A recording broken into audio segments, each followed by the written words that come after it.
Hello दोस्तों, कैसे हैं आप सब।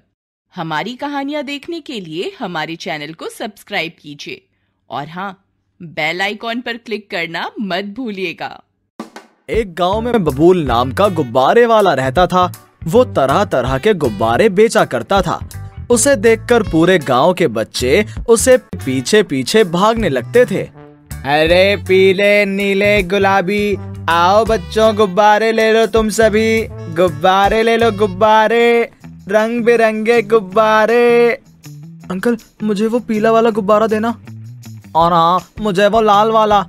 रखो रखो बच्चों, अभी देता हूँ। धीरे धीरे बबूल बूढ़ा हो चला था। अब वो रोज रोज गुब्बारे बेचने नहीं जाया करता था। अरे बेटा बंटी, अब मेरी उम्र हो चुकी है, मैं रोज रोज गुब्बारे बेचने नहीं जा पाऊंगा।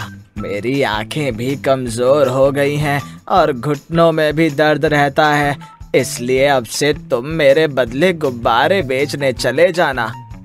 अरे पापा, क्या रखा है इन गुब्बारे बेचने में? बेटा, जब छोटे छोटे बच्चे गुब्बारे लेकर खुश होकर जाते हैं तो मेरे दिल को बड़ी ठंडक पहुंचती है। हमारा 4 पैसा कम कमाई होता है, लेकिन बच्चों की खुशी को देखकर दिल को सुकून मिल जाता है। ठीक है बाबा, आप चाहते हैं तो मैं गुब्बारे बेचने जाया करूंगा। अगले दिन बंटी बाजार में गुब्बारे की रेडी लेकर जाता है, लेकिन कोई भी बच्चे उसके पास नहीं आते हैं। बंटी को ये बात जानकर आश्चर्य होता है। क्या बात है, जब पिताजी गुब्बारे बेचने आया करते थे तो बच्चों की टोली उनके पीछे पीछे दौड़ती फिरती थी, लेकिन आज क्या हो गया? सारे बच्चे कहाँ चले गए? तभी बंटी देखता है कि सारे बच्चे मोंटी ठेले वाले के पास खड़े हैं। मोंटी लाइट वाले गुब्बारे और बुलबुले बेच रहा है। अरे भाई मोंटी, तुम कब से लाइट वाले गुब्बारे और बुलबुले का ठेला लगाने लगे? अब यहाँ रंग बिरंगे गुब्बारे पुराने हो गए, बच्चों को ये लाइट वाले गुब्बारे और बुलबुले पसंद आ रहे हैं। मैं तो कहता हूँ तुम गुब्बारे बेचना छोड़ ही दो। तभी एक गरीब बच्चा मोंटी के लाइट वाले गुब्बारे को ध्यान से देख रहा था। क्या देख रहा है बे, क्या चाहिए? अंकल, एक गुब्बारा दो ना। चल पैसा निकाल। पैसे तो नहीं है मेरे पास। चल भाग यहाँ से, मुफ्त में कुछ नहीं मिलता है। वो गरीब बच्चा उदास होकर वहाँ से जाने लगता है। तभी बंटी उसे रोककर एक रंग बिरंगा गुब्बारा देता है। मैं गुब्बारे ही नहीं बेचता हूँ, खुशियाँ बेचता हूँ। मेरे लिए बच्चों की खुशी से बढ़कर कुछ नहीं है। चलो चलो, बहुत देखे हैं, यहाँ का ज्ञान मत पेलो। बच्चा उस गुब्बारे को देखकर खुश हो जाता है। बंटी दिन भर गांव में घूमता है, लेकिन उसके एक भी गुब्बारे नहीं बिकते हैं। बंटी उदास हो जाता है। ऐसा नहीं चलेगा, मुझे कुछ ना कुछ तो करना ही पड़ेगा। बंटी उदास होकर घर चला जाता है। उसको उदास देखकर बबलू उसकी उदासी का कारण पूछता है। बंटी बबलू को सारी बातें बताता है। तो ये बात है, बच्चों का मन बहुत ही कोमल होता है, वह हर बार नई चीजें पसंद करते हैं। तुम्हें भी कुछ नया करना पड़ेगा। हाँ पिताजी। अब बंटी बाजार जाकर ढेर सारा शैम्पू बड़ा बर्तन लेकर आता है और बर्तन में पानी डालकर शाम को मिला देता है और उससे विशाल आकार के बुलबुले बनने लगते हैं। बुलबुले उड़कर गांव में जाने लगते हैं। बुलबुले देख बच्चे बंटी की ओर खिंचे चले आते हैं। इतना बड़ा बुलबुला मैंने आज तक कभी नहीं देखा। चलो चलो चलकर देखते हैं ये बुलबुले कहाँ से आ रहे हैं। वो बुलबुले के पीछे जाने लगते हैं और धीरे धीरे सारे बच्चे बुलबुले की ओर जाने लगते हैं। सभी बच्चे बंटी के पास पहुंच जाते हैं और विशाल बुलबुले को देखकर ताली बजाने लगते हैं। बंटी बच्चों को बुलबुले के अंदर डालकर उड़ाने लगता है। थोड़ी ऊपर जाते ही बुलबुले फूट जाते हैं और बच्चे वापस नीचे आ जाते हैं। बच्चों को बुलबुला सैर करने में मजा आने लगता है। मोंटू भी बुलबुलों का पीछा करते हुए बंटी तक पहुंच जाता है। अच्छा, तो ये बात है, ये बंटी विशाल बुलबुले बनाकर सारे बच्चों को रिझा रहा है। इसे तो मैं सबक सिखाता हूँ। अगले दिन मोंटू जानबूझकर बंटी के साबुन के डब्बे में खुजली का पाउडर डाल देता है। अब आएगा ना मजा।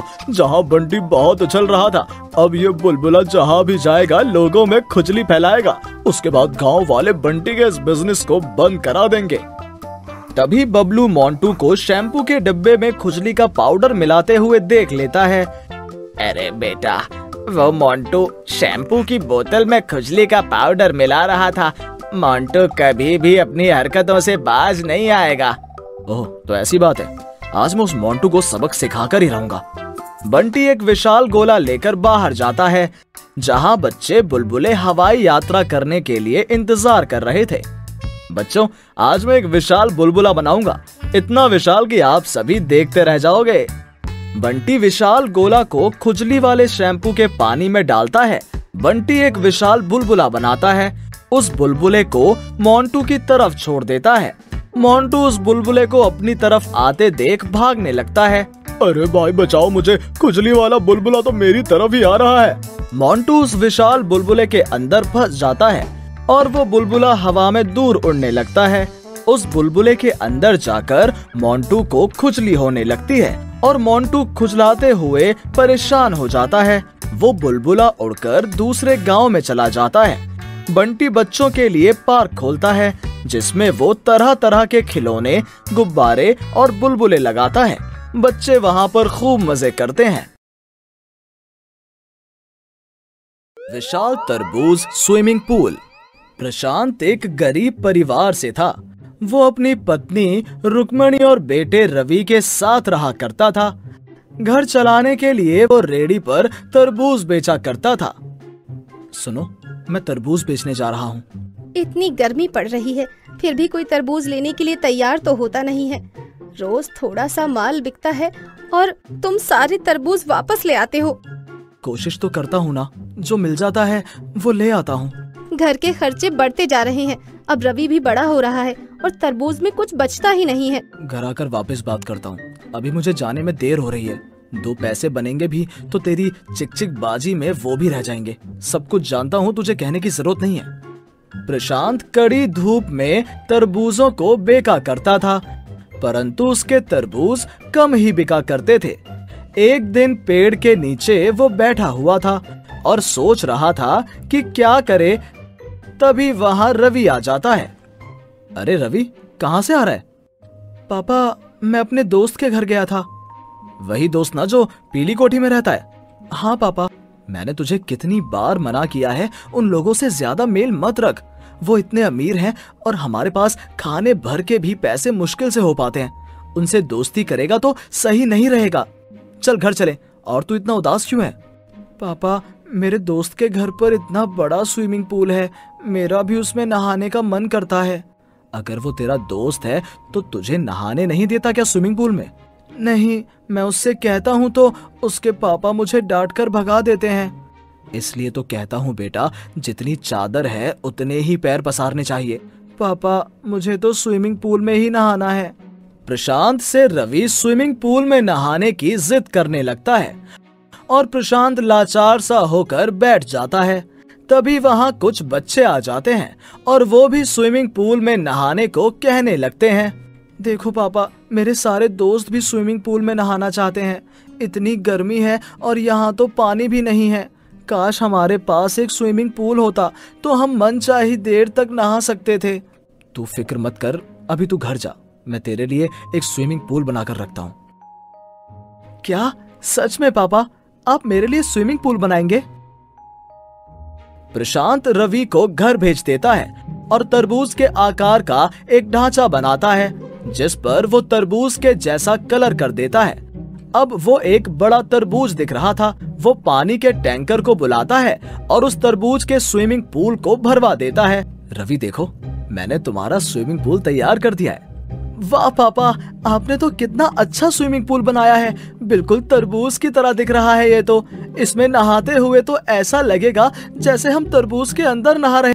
रवि, ये तुम्हारे दोस्त के जैसा अच्छा तो नहीं है, पर हाँ, जैसा मैं बना सकता था वैसा ही तरबूज बना दिया है। तुम खुश तो हो ना? खुश? आप खुश रहने की बात कर रहे हो? इसमें तो मैं और मेरे दोस्त बहुत मजा करेंगे।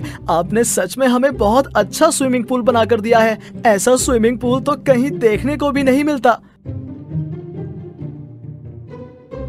प्रशांत अपने बेटे रवि को इतना खुश देखकर बहुत खुश होता है। अब प्रशांत तरबूज बेचने के साथ साथ स्विमिंग पूल का भी व्यापार करता था। रवि बेटा, तेरी वजह से पापा ने इतना सुंदर तरबूज का स्विमिंग पूल बनाया है। इसमें तो मुनाफा ही मुनाफा है। सब स्विमिंग पूल में स्विमिंग करने आते हैं और हमारे तरबूज भी बिक जाते हैं और स्विमिंग पूल में तैरने के पैसे भी मिलते हैं। हाँ भाग्यवान, तुम सही कह रही हो। वो तो मेरे बेटे की मेहरबानी है जो तुम्हें सही सलाह दी, नहीं तो तुम वही 4 तरबूज बेचते, ना वो स्विमिंग पूल के लिए कहता और ना हमें इतना बड़ा मुनाफा होता। पर एक दिक्कत है कि अब स्विमिंग पूल का पानी गंदा हो गया है। अब इसका क्या किया जाए? इस पानी को हम खेतों में काम में ला सकते हैं। खेतों में पानी भी डल जाएगा और हमारा ये गंदा पानी भी दोबारा से काम में आ जाएगा। हाँ रुक्मणी, तुमने कितना अच्छा उपाय बताया है। मैं तो हमेशा से ही होशियार थी, पर तुमने तो मेरी कभी कद्र ही नहीं की। हाँ, घर की मुर्गी तो दाल बराबर लगती ही है, पर अच्छा है हमारे घर की दाल अच्छी है। प्रशांत रुक्मणी के कहने पर स्विमिंग पूल के हुए गंदे पानी को बदलवा दिया करता था और वो गंदा पानी खेतों में डाल देता था, जिससे खेतों में अच्छी सिंचाई होने लगी थी। सब उसकी सूझबूझ की बहुत तारीफ करते थे। मेरा छोटा सा तरबूज बेचने का व्यापार अब इतना बढ़ चुका है कि मैंने अपने परिवार के लिए एक अच्छा मकान भी ले लिया और दूसरों की मदद भी करता हूँ। और क्या चाहिए? मुझे बहुत खुशी है कि मैंने एक बड़ा तरबूज का स्विमिंग पूल बनाया जिसमें सभी खुशी खुशी नहाते हैं। प्रशांत सबको खुश देखकर बहुत खुश होता है और सब उसे बड़े तरबूज के स्विमिंग पूल वाले प्रशांत के नाम से जानते हैं। सब उसकी बहुत इज्जत करते थे और तरबूज उसी से खरीदते थे, जिससे वो और अमीर होता चला गया। परंतु उसने अपने अमीर होने पर घमंड नहीं किया। हेलो दोस्तों, कैसे हैं आप सब? हमारी कहानियां देखने के लिए हमारे चैनल को सब्सक्राइब कीजिए और हाँ, बेल आइकॉन पर क्लिक करना मत भूलिएगा।